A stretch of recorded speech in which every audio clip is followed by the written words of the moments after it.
यते यत्कृपातमहो वन्दे परमानन्दमाधवम् अच्युतं केशवं रमनारायणम् अच्युतं केशवं रमनारायणं कृष्णदामोदरं वासुदेवं हरिं श्रीधरं माधवं गोपिकावल्लभं जानकीनायकं रामचन्द्रं भजे। हरे कृष्ण कृष्ण हरे हरे राम राम हरे हरे राम राम हरे हरे कृष्ण कृष्ण हरे ஓம். இன்னைக்கு விபூதி யோகத்துடைய 4, 5, 6, 7, 8 ஆமா 6 மகர்ஷய சப்தபூர்வே அது நேத்து ஆச்சு இல்ல அப்படியா? மகர்ஷய சப்தபூர்வே தான். மகர்ஷய ஆரம்பி மகர்ஷய சப்தபூர்வமான்னு சொல்லு. महर्षय सप्तपूर्वे चत्वारो मनवस्थिता मद्भावा मानसा जाता तेषां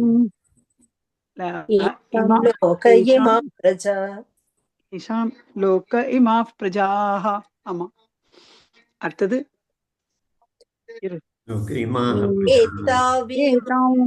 விபூதியோகைச்ச மம யோ வேதி தத்வதः மம யோ வேதி விகம்பேன யோகேன யுஜ்யதே நாத்ர சௌஷயः அஹம் சர்வஸ்ய பிரபவோ மத்தः சர்வம் பிரவர்த்ததே இதி மத்வா பஜந்தே மாம் சுதா பாவ சமன்விதாः. अच्छा, महर्षियः सप्तपूर्वे 7 महर्षि सप्तऋषि याराரு சொல்லலாமா? 7 வசிஷ்ட, அத்ரி, கௌதம, பரத்வாஜ, ஆங்கீரச, இன்னும் 2 அத்ரி, பரத்வாஜ, கௌதம, ஆங்கீரச, வசிஷ்ட, பரத்வாஜ ஆச்சு இல்லையா? சொல்லிட்டு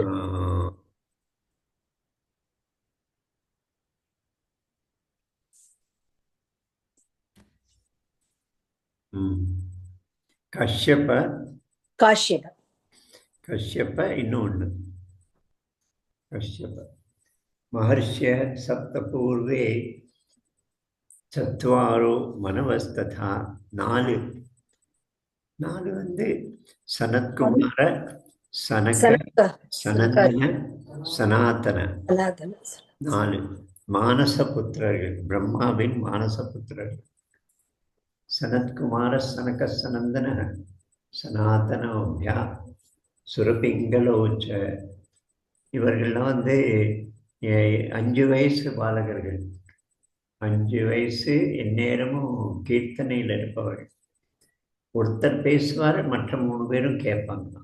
24 மணி நேரமும் ஒரு வக்தா, 3 ஸ்ரோதா.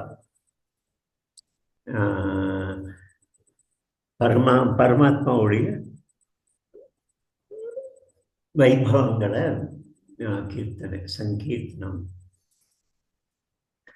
महर्षि सप्तपूर्वे चत्वारो मनवस्थिता मद्भावा मानसा जाता.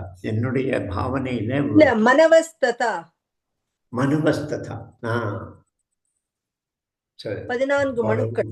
மனவஸ்ததா 14 மனுக்கள்.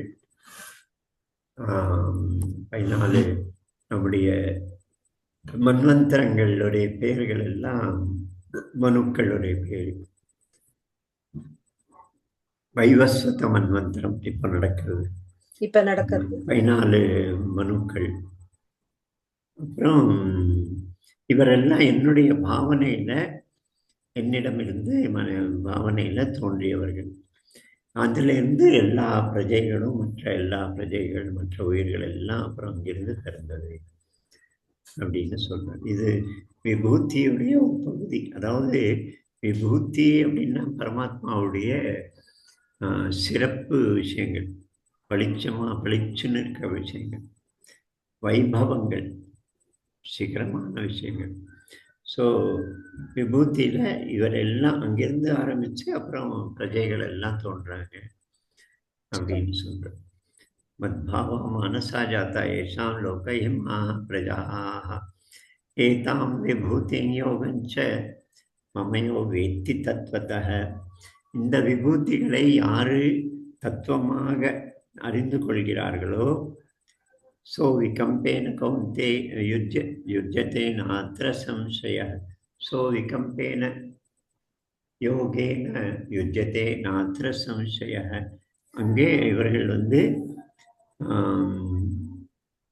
இணைந்து விடுவார்கள். அதாவது அவிகம்ப நிலையான ஒரு நிலைக்கு அந்த யோகத்து மூலமா இணைந்து விடுவார்கள். அதுல சந்தேகம் இல்லை அப்படின்னு ஆரம்பிச்சு ஏதாம் விபூதிம் யோகஞ்ச மமயோ வேத்தி தத்வதः சோ விகம்பேன யோகேன யுஜ்யதே நாத்ர சம்சயः. அகம் ஹி சர்வஸ்ய பிரபவோ மத்தः சர்வம் பிரவர்த்ததே இதி மத்வா பஜந்தே மாம். நான் தான் எல்லாவற்றையும் உருவாக்கியது. என்கிட்ட இருந்து என்னுடைய என்னால தான் எல்லாமே, எல்லா காரியங்கள் உலகத்தில் இருக்கிற எல்லா காரியங்களும் என்னால தான், என்னிடமிருந்து தான் நடக்குது. எல்லா விஷயமும் என்கிட்ட இருந்து பிரவர்த்தத்தை மத்த சர்வம் பிரவர்த்தத்தை எல்லாம் என்னுடைய என்னிலிருந்து என்னால் மத்த சர்வம் பிரவர்த்தத்தை இதி மத்வா பஜந்தே மாம் புதாபாவ சமன்விதா. இப்படி கருதி கொண்டு அறிஞர்கள் ஞானிகள் என்னை பஜிக்கிறார்கள். அப்படிதான் நினைக்கிறேன். அர்த்தம் அப்படிதான் இருக்கா? ஆமா, அப்படிதான் இருக்கு. நானே சம்சாரம் அனைத்தின் உற்பத்திக்கும் மூல காரணம். என்னிடமிருந்தே சம்சாரம் அனைத்தும் இயக்கம் பெறுகிறது என்பதை அறிந்து அறிவுமிக்க பக்தர்கள் என்னிடம் ஆர்வமும் அன்பும் கொண்டவர்களாக என்னையே வழிபடுகிறார்கள்.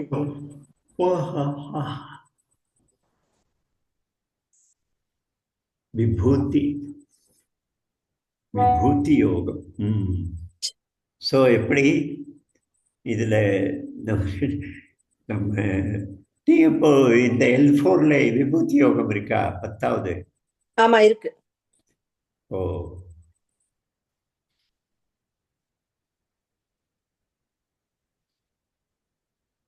ஹரே கிருஷ்ணா இந்த விஷயங்கள் எல்லாம் இஸ்கான் அமைப்பு, இந்த உலகத்துடைய படைப்பு, முதல்ல ஆகாசம் இருந்தது, அதுல துவனி சப்தம் பிறந்தது அப்படின்னு சொல்லி அவர் விரிவா அதெல்லாம் விளக்குறாங்க இஸ்கானுடைய புக்ஸ்ல.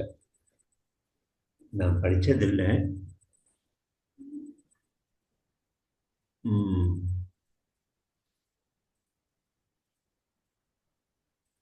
ஆக்சுவலா ஒவ்வொரு வார்த்தைக்கும் நீங்க மீனிங் எழுதுற இல்லையா, அத படிச்சாலே நம்மளுக்கு ஒரு நல்ல ஒரு எலாபரேட் ஒரு புரியும் இல்லையா? அதாவது அப்படி இருந்தா கூட புரியுதுன்னா அதுக்கு நமக்குள்ளேயே அந்த ஒரு இது இருக்கணும்.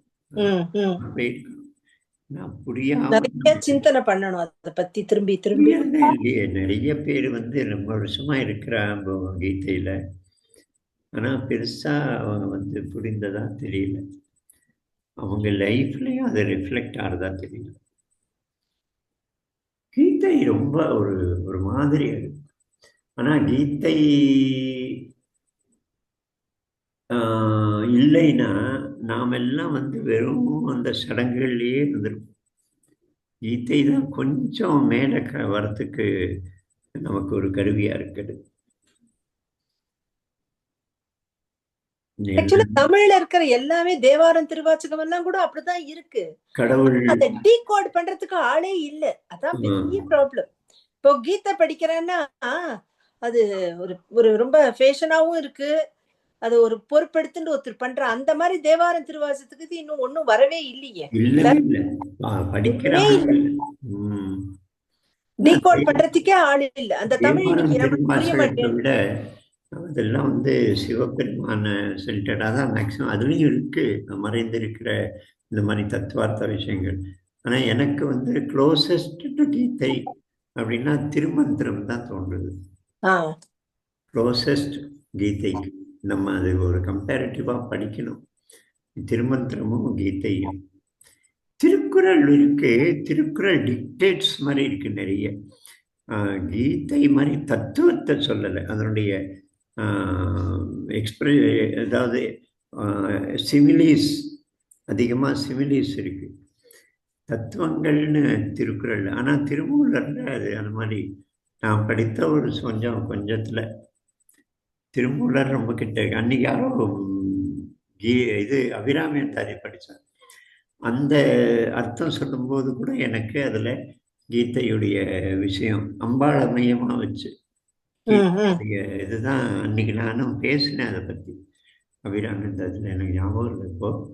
பட் அப்படி பார்த்தா எல்லாத்துலேயும் இதுதான் இருக்க முடியும். பர்சனல் அப்படிங்கிறது தான் டிஃப்ரென்ஸ். இங்கே வந்து பர்சனல் இல்லை. யாரும் ஒரு குறிப்பிட்ட உருவத்தையோ இதையோ அதில் பிரச்சாரம் பண்ணலை. கீதையில் ஒரு குறிப்பிட்ட வழிபாட்டு முறை, ஒரு குறிப்பிட்ட சில அடையாளங்கள், ஒரு பர்சோனிஃபைடு கடவுள், அதுதான் ஒரே ஒரு டிஃப்ரென்ஸ். அது திருமந்திரத்தில் தான் அப்படி இருக்கு. திருமந்திரத்தையும் சிவன் வருது சில இடத்துல, பட் ஓவரால் திருமந்திரம் இதே இதில் இருக்கு.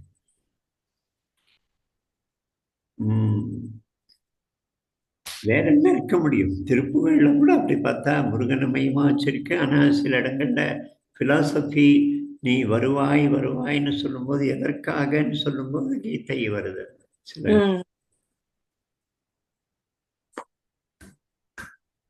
தமிழ் இந்த இதெல்லாம் படிக்கணும். நீங்க சொல்ற மாதிரி கீதை தெரிந்த, வேதங்கள் தெரிந்த ஒருத்தர், அந்த ஒரு குரூப். அதாவது சான்ஸ்கிரிட்ல நல்ல பண்டித்தியமும் இருந்து தமிழ்ல இன்ட்ரெஸ்டும் இருந்து அவ வந்து தேவாரம் திருவாச்சகத்தை எடுத்து வச்சு கரெக்ட் ஒரு சொன்னா அது வந்து எக்ஸ்ட்ராடி, அது பக்தியும் அங்க இருந்து கடவுள் அனுகிரகமும் இருந்து அதெல்லாம் எத்தனையோ இஃப்ஸ் அண்ட் பட்ஸ்ல வரும். ஆனா நம்ம யாராவது முயற்சி பண்ணா கீதை நீங்க வந்து தொல்காப்பியத்திலேயே அன்னைக்கு அரங்கேற்றும் போது அங்கே 4 வேதங்களும் அறிந்த பண்டிதர்கள் அந்த குரூப்ல இருந்தாங்களாம் அன்னைக்கு, as witness or as censor board தொல்காப்பியத்துக்கு அப்படின்னு சொல்றாங்க.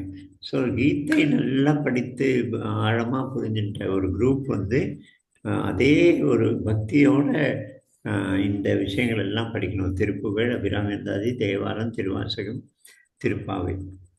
அவ்வளோ வாழ்க்கை இருக்கணுமே சின்ன வயசுலயே. எனக்கெல்லாம் நான் வந்து 50, 52, 53 வயசுல தேவாரம் கத்துக்கணும், திருவாச்சகம் கத்துக்கணும்னு ரொம்ப ஆசைப்பட்டேன். எனக்கு அந்த மாதிரி ஒருத்தர் கிடைக்கவே இல்லை கத்துக்கிறதுக்கு. அப்போ இப்ப இருக்காரு திருவாதவூர் அடிகளார் இருக்காரு, அங்க கிராண்டா இருக்காரு, வடபழனியில இருக்காரு, சென்னையில. நான் போயிட்டு 2-3 தடவை பார்த்து வந்தேன். ஆனா அவர் பாடும்போது தத்துவார்த்தமா அடுத்த லைனுக்கு வரதே இல்லை. சிவா சிவா, சிவனு சிவனு, சிவனுடைய இது பெருமாள் அப்படின்னு தான் இருக்கிறார். இதே மாதிரிதான் வைஷ்ணவத்திலையும் பெருமாளை தாண்டி வரமாட்டேங்கிறாங்க. அதனுடைய தத்துவம் உதாரணத்துக்கு இன்னைக்கோ நேற்றுக்கோ சொல்லும்போது அவள் வந்து இந்த மாதிரி ஒரு அனிக்கேத்த அப்படிங்கிற மாதிரி ஒரு வார்த்தை வந்தது. அபிராமி அந்தாதின்னு நினைக்கிறேன். அனிக்கேத்தவோ அல்லது கூரையற்றவள் அப்படிங்கிற மாதிரி ஏதோ ஒரு வார்த்தை வந்தது. அதெல்லாம் கீதையோட ரிலேட் பண்ணி எழுதணும், பேசணும், ஆராய்ச்சி பண்ணி டாக்குமெண்ட் பண்ணணும். கொஞ்சம் இந்த ராமகிருஷ்ணானந்தா அந்த மாதிரி பேசுறார். அவர் திருமந்திரத்தை கோட் பண்றார், சில சமயம் தேவாரத்தை கோட் பண்றார். சில இதெல்லாம் நான் நன்னா இருக்கிறது உங்களுக்கு அனுப்புறேன் பாருங்க. சில இதெல்லாம் ரொம்ப நன்னா பேசுறார். அவருக்கு தமிழும் நன்னா தெரிஞ்சிருக்கு, சான்ஸ்கிரிட்டும் நன்னா தெரிஞ்சிருக்கு, திருமந்திரமும் உங்களுக்கு தெரியும்னா அவர்கிட்ட பேசி பாருங்களேன். Very interesting person. இப்பெல்லாம் போயிருந்தான்னு நினைக்கிறேன். அவர் வந்து மஞ்சள் துணி போட்டிருக்கும் போது இவரெல்லாம் அந்த அவருடைய இதுக்கு போயிருக்காங்க. உமா எங்கள் அதாவது சித்தி அம்மா சைடு அவரெல்லாம் அங்கே போயிருக்கான்னு நினைக்கிறேன். பேர் அப்போ வந்து சைத்தன்யா என்னமோ. நான் உங்களுக்கு அனுப்பிச்சேனே மோடியும் ஏதோ ஒண்ணு ஒரு வாட்ஸ்அப்ல அனுப்பிச்சேன் 2-3 நாள் முன்னாடி. அது பாருங்க, அவர்தான். அவர் பார்த்தானே உங்களுக்கு தெரியும். உங்களுக்கு பர்சனலா தெரியுமான்ட்டு உங்களுக்கு தெரியும்னு நினைக்கிறேன் நான். கோபிச்செட்டிப்பாளையம் பக்கத்துல ஒரு இடத்துக்கு வந்திருந்தார் ஒரு தடவை 10 நாள். அதுலதான் இவங்க நம்ம குடும்பத்துல எல்லாரும் போயிருந்தாங்க. சித்தி ஒரு 25-30 பேர் போயிருந்தாங்க. அவர் அப்போ சின்ன வயசு, என்னமோ சைத்தன்யம் அவர் தான் நினைக்கிறேன், பார்க்குறேன். அந்த வீடியோவை பார்த்தேன்னா உங்களுக்கு மூஞ்சியை பார்த்தேன்னா புரியும். ஒருவேளை என்னுடைய அண்ணன் பையன் இருக்கானு, சன்னியாசியா இருக்கான், அவ்யயானந்தன். அந்த பக்கம் ஹிமாச்சல் பிரதேஷுடைய இதில் சென்டருக்கு அவன் தான் இன்சார்ஜு. சிங்கப்பூர், தில்லி, ஹிமாச்சல் பிரதேஷ் 3 சென்டரில் கிளாஸ் நடத்துகிறான். பட் நான் கேட்டேன், எனக்கு ரொம்ப அதாவது ஒன்று சில பேர்லாம் ரொம்ப ஜனரஞ்சகமாக போக முயற்சி பண்ணுறாங்க மக்களை அட்ராக்ட் பண்ணுறதுக்கு. சில பேர்லாம் பயங்கர வறட்சியாக பெரிய பெரிய வார்த்தைகளை யூஸ் பண்ணி அப்படி அந்த லெவல்லையே இருக்கிறாங்க. அது சாதாரணமாக புரிகிற மாதிரி ஓரளவுக்கு ஆர்வம் உள்ளவங்களுக்கு புரிகிற மாதிரி பேசுறது இல்லை. அவனும் அப்படிதான் இருக்கான். விவேகானந்தாவும் இம்ப்ரூவ் ஆயிருக்கலாம். நான் சொல்றது ஒரு 10 வருஷம் முன்னால் அவன் கோயம்புத்தூர்ல இருந்தபோது கேட்டிருக்கேன். எனக்கு ஒரு பெரியம்மா பையன், அவனுடைய மகன் ஸ்ரீலங்கால போயிருந்தேன். அந்த சின்மய மிஷன் இன்சார்ஜ் அவர்கிட்ட போய் அவரோட 2 நாள் இருந்தேன். அப்புறம் அப்படிதான் இருக்காரு. அதாவது அவருடைய கூட்டத்தை எதுக்கு வந்து 12 பேர் 8 பேருன்னு வராங்க. அந்த கொழும்போல அந்த பாம் பிளாஸ்ட் பண்ணால துடுக்கேன் பக்கத்துல ஒரு விவேகானந்த மண்டபம்னு ஒண்ணு இருக்கு. அங்கதான் வாரம் ஒரு நாள் நடத்துறாரு. நான் 2-3 நம்ம தெரிந்தவங்களை அழைச்சிட்டு போனேன். ஒரு மாதிரி ட்ரையா இருக்கு. அதுக்காக ஒரே பொலிட்டிக்கல் ஜோக் அடிச்சு இது பண்ணி அப்படி அந்த எக்ஸ்ட்ரீம். பொலிட்டிக்கல் ஜோக் கூட பரவாயில்ல, வடிவேலு ஜோக் அடிக்க ஆரம்பிச்சிருவா. அதானே கொடுமை.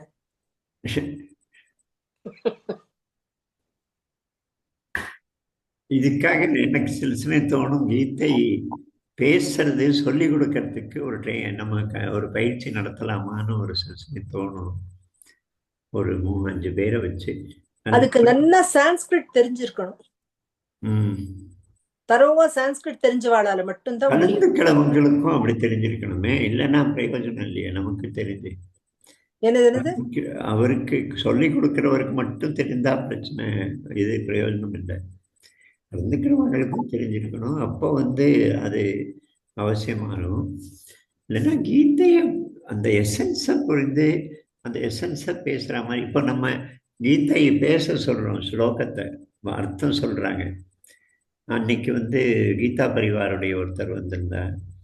அப்புறம் இன்னொருத்தர் அப்புறம் தங்க ராதையோடைய பையன். அது வந்து அந்த கோரை பிடிக்க மாட்டேங்கிறாங்க. ஒரு மாதிரி அப்படி போகுது, ஒரு இன்டலெக்சுவல் ஆக்டிவிட்டி மாதிரி போகுது. தெரியல நமக்கு அப்படி நம்மளோட என்ன நீடுன்றதே நம்மளுக்கே புரிய மாட்டேன்றதுன்னு கூட தோன்றது. நீங்க நாளைக்கு ஒரு நாள் கீதை விளக்கம் சொல்ல போறீங்களா? நாங்க இதுல நான் சொல்லிட்டேனே உங்களுக்கு. என்னைக்கு எந்த ஸ்லோகம்? அது வந்து அத்வேஷ்டா சர்வபூதம். இல்ல இல்ல இல்ல, எது சொன்னேன்?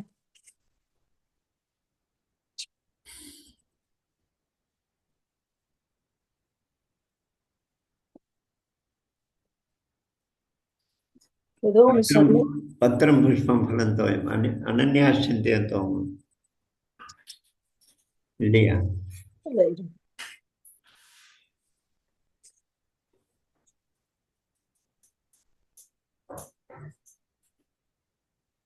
ஒன்பதாவது அத்தியாயத்துல யத் கரோஷி யதஷ்னாசி. கேட்ட ஞாபகம் இருக்கு. ஆமா ஆமா, நீங்க சொன்னது.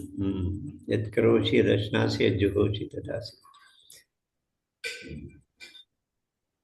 கீதை வந்து ஒன்று வேர்ல்டுலி லெவல், இன்னொன்று அந்த அத்தியாத்மிக், அந்த டிவைன், அந்த லெவல். அந்த லெவலில் பேசுகிறவங்கெல்லாம் ஒரு மாதிரி. இப்போ சித்மானந்தரோடது கூட நான் படித்தேன். தெரியல, சித்மானந்தர்னு எல்லோரும் நம்ம சொல்லிக்கிட்டா, நம்ம எனக்கு தெரியல. நம்ம ரஜினிஷ் வந்து எனக்கு ரொம்ப, நான் ஒரு 2 வால்யூம் படித்தேன், 2 சாப்டர். அது ரொம்ப ரொம்ப அழகா நெரேட்டிவா இருக்கு. இதெல்லாம் பாக்கறச்சு ஒண்ணு தோன்றது, இன்னும் நிறைய ஜென்மங்கள் தாண்டி வந்தாதான் இந்த லெவலுக்கே நம்ம வருவோமோ அப்படின்னு தோன்றது. என் வாழ்க்கையில முதல் ஒரு 50 வருஷம் ஒரு மாதிரி வேஸ்டாவே போயிடுது, ஃபுல்லாவே எதுவும் பின்னாடியோ ஓடி எப்படியோ வாய் ஆயிடுது.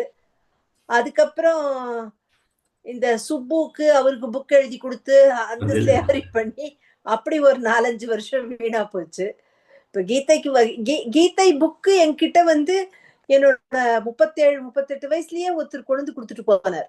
எதுக்கு அவர் கொண்டு கொடுத்தாருன்னு தெரியாது, முன்ன பின்ன தெரியாதவரு எனக்கு வந்து ஒரு இந்த சாதக சஞ்சீவினி பெரிய புக் ஒண்ணு இருக்குமே, அத கொண்டு வந்து கொடுத்துட்டு இது படி உனக்கு ரொம்ப நல்லதுன்னு. ஆனா அது என்னோட சம்ஸ்காரம் என்ன அதெல்லாம் படிக்க விடலன்னு வச்சுக்கோங்க. அது எனக்கு நாழியும் கிடையாது, எதுவுமே கிடையாது அன்னைக்கு. அப்படி ஒரு மாதிரி ஓடிட்டு அப்புறம் உங்களை பார்த்து உங்க புக்கை பார்த்ததுக்கு அப்புறம் தான் இதுதான் இதுக்கு வரணும் அப்படின்னு தோணித்துன்னு வச்சுக்கோங்களேன். இந்த நம்ம சயின்ஸை பற்றி ஒரு விஷயம் சொல்லுவோம். சயின்ஸில் ரிசர்ச் பண்ணி இந்த ரிசர்ச்னால நெகட்டிவ் ரிசல்ட் வருதுன்னு வச்சுங்க, இது இல்லை, நான் எந்த கண்டுபிடிக்கிறதுக்காக முயற்சி பண்ணினேனோ அது இல்லை அப்படின்னு வருது. இந்த வழியோ இந்த ப்ராசஸ் வந்து இருக்காது, தவறு, ஆர் இந்த தியரி தப்பு அப்படின்னு முடிவு வந்தால் அதுவும் கூட ஒரு கான்ட்ரிபியூஷன் தான் சயின்ஸில். அந்த மாதிரி வாழ்க்கையில் நமக்கு கிடைக்கிற அனுபவங்கள் ஆரம்ப காலம் 50 வருஷம் வேஸ்டாக போகல, அந்த கிடைச்ச அனுபவங்களுடைய ரிசல்ட் தான். அதுதான் இங்க கொண்டு விட்டு இருக்கு. ஏதோ ஒரு சாதாரண ஒரு வாழ்க்கை வாழாதனால எதுவுமே எல்லாமே வேஸ்ட் அப்படின்றது புரியறதுக்கும் இத்தனை வருஷம் ஆச்சு நம்மளுக்கு இல்லையா? அதான் அந்த சம்ஸ்காரங்கள்லாம் இன்னும் போகணும், இன்னும் நிறைய போனா அப்புறம் ஒருவேளை அடுத்த ஜென்மத்துல 40 வருஷத்துல தெரியும்னு நினைக்கிறேன். அதுக்குதான் ஃபார்மலா சொல்லி கொடுக்கணும் ஸ்கூல்ல எல்லாம்.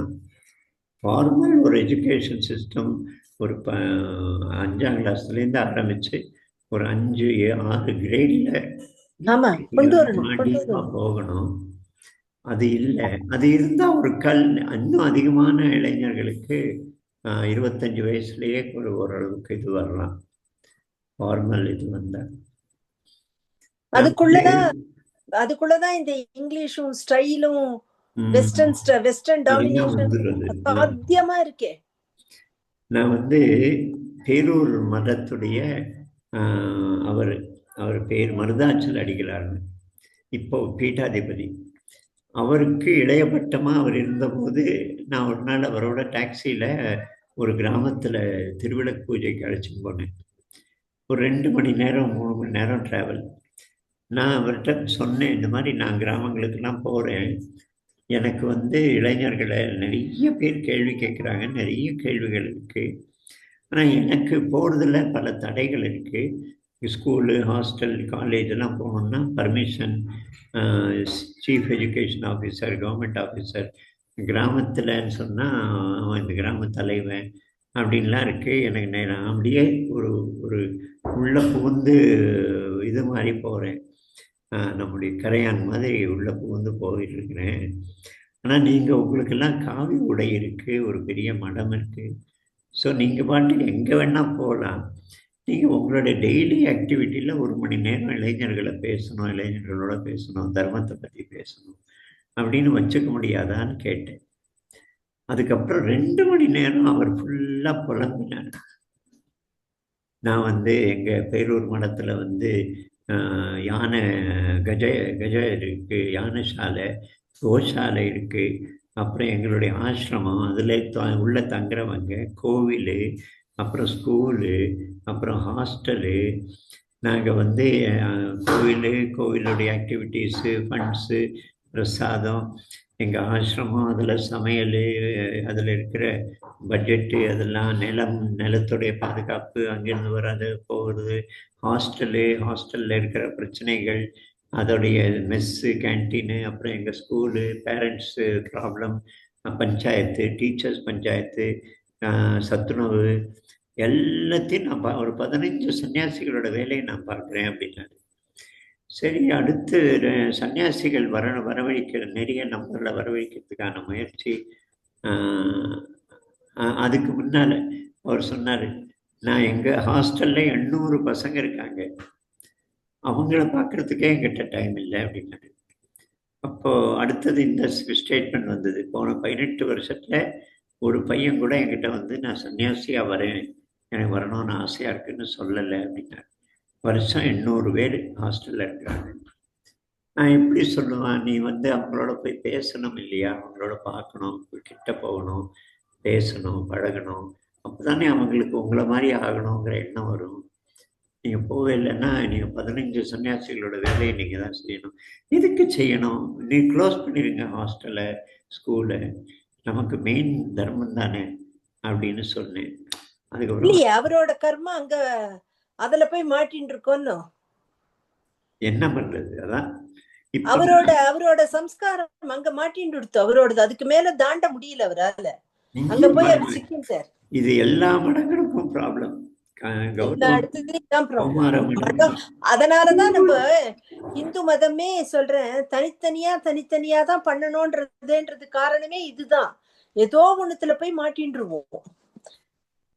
இப்போ ஒரு பூஜைன்னு ஒண்ணு வச்சுட்டா கூட, நம்ம அம்மா எல்லாம் கூட பூஜை பண்றச்ச மடி உழுப்பு, இந்த பட்சணம் அந்த பட்சணம் அதுலயே மூழ்கி போயிடுவா. அந்த சுவாமி கிட்டயே வரமாட்டா, சுவாமி ஸ்லோகம் அதுக்கே வரமாட்டா, அதோட அர்த்தமே பார்க்க மாட்டா. ஏதோ ஒரு ஸ்லோகம் சொல்றோம்னா அதுக்குள்ள போய் மாட்டின்றது, இந்த சமையல் பண்ணணும், அந்த சமையல் பண்ணணும், இது நைவேத்தியம் பண்ணணும், அது சுவாமிக்கு. இப்போ பகவத்கீதையை படிக்கிறச்சா சுவாமிக்கு ஒண்ணுமே வேண்டாம், பத்திரம் புஷ்பம் பலம் தோயம்ன்றார் அவரு, எதுக்கு போய் நம்ம அதுல மாட்டிக்கிறோம் அப்படின்னு தோன்றது சில சமயம். மாற்ற வைக்கிறார். அவர் வந்து அவருடைய ரூம்ல தான் நான் 2 நாளா மார்கழி உபாசனை பண்ணினேன், கௌமார மடத்துடைய மடாதிபதி ரூம்ல. எல்லா வசதிகளும் பண்ணி வச்சிருக்காங்க அவருடைய ரூம்குள்ள. எல்லா பக்தர்கள், எப்படி சாமி நீங்க ஏசி இல்லாம இருக்கீங்க, எப்படி சாமி நீங்க வந்து இது இல்லாம இருக்கீங்க அப்படின்னு ஒன்னொன்னா கொண்டு எல்லாத்தையும் போட்டு இது பண்ணி, அந்த அப்புறம் மடம் முழுக்க இந்த மாதிரி ஒரு பாஷ் இடமா பண்ணி, அதுல தங்குற இடமெல்லாம் ஒரு நல்ல ஒரு இதோட போட்டு பண்ணி, அவங்களுக்கு வசதியா. இவர் வந்து நான் எந்த டைரக்ஷன்ல போக விரும்புறேன் அந்த டைரக்ஷன்ல மடத்தை எடுத்துன்னு போற பவர் அவர்கிட்ட இருக்கிறது இல்லை. மெதுவாக அந்த பவர் வந்து மற்ற விஷயங்களுக்கு டிரான்ஸ்ஃபர் ஆகுது. அதுக்கப்புறம் பொள்ளாச்சி மகாலிங்கம் குமரகுருவர காலேஜ், இன்ஜினியரிங் காலேஜும் சயின்ஸ் காலேஜும் அங்கே நடத்துகிறார். அது முழுக்க இவருடைய மடத்து பூமியில். மடத்துக்கு ஒரு பைசா கொடுக்கறது இல்லை. ஆரம்ப காலத்தில் அவர் மடத்துக்கு சில ஹெல்ப்பெல்லாம் இருந்துட்டு இவ்வளோ பெரிய பூமி அவர் எடுத்து பிரம்மாண்டமான காலேஜ் அது குமரகுருவரான. ஆனால் இப்போ போன முதல் 1 வருஷம் 2 வருஷம் ஏதோ கொடுத்தாராம் வாடகை மாதிரி அந்த பூமிக்கு. அதுக்கப்புறம் அதோட நின்று போச்சு. இவங்களும் பெரிய ஆளுங்கிறதுனால அவங்ககிட்ட கேட்கறது இல்லை, மடத்துக்கு லாபமும் இல்லை, அதுலேருந்து லீஸ் போடலை, கொடுத்துட்டாங்க பூமியை அவனுக்கு. இந்த மாதிரி ஆளுங்க மடத்துடைய ப்ராப்பர்ட்டி எக்ஸ்ப்ளாய்ட் பண்ணுற ஆளுங்க அவங்க கூட இருக்காங்க. ஒரு மாதிரி இருக்கு. இதுக்கு நடுவில் இப்படியோ பழைச்சுன்னு போகிறது. இன்னைக்கு ஒரு அம்மாவை பார்த்தேன் ஃபோனில், கோயம்புத்தூரில் இருக்கிற, போய் பார்க்கணும், போய் ஃபோனில் தான் பேசினேன்.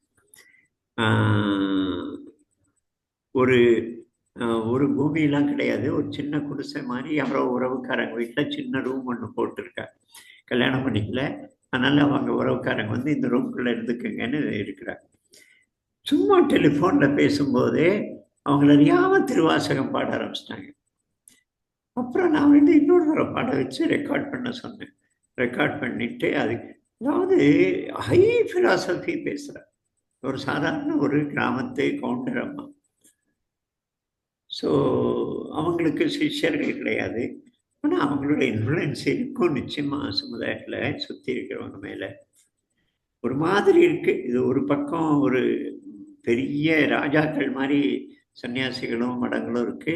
இன்னொரு பக்கம் இந்த மாதிரி சாதாரண ஆளுங்க ஒரு உயர்ந்த ஒரு வாழ்க்கை வாழ்ந்துட்டு, ஆனால் அவங்களுக்கு என்ன இன்ஃப்ளூயன்ஸு, அதாவது ஃபிசிக்கல் இன்ஃப்ளூயன்ஸ்,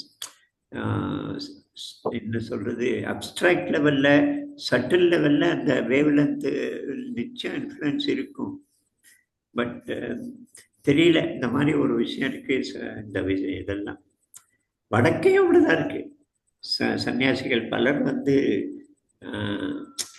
பெரிய பெரிய லட்சங்கள்ல கூட்டம் எல்லாம் இருக்கு, பெரிய ஆசிரமம், அன்னதானம், அதோட சரி. ஒரு சில பேர் தான் திரும்ப திரும்ப திரும்ப திரும்ப தர்மத்திலேயே இருக்காங்க.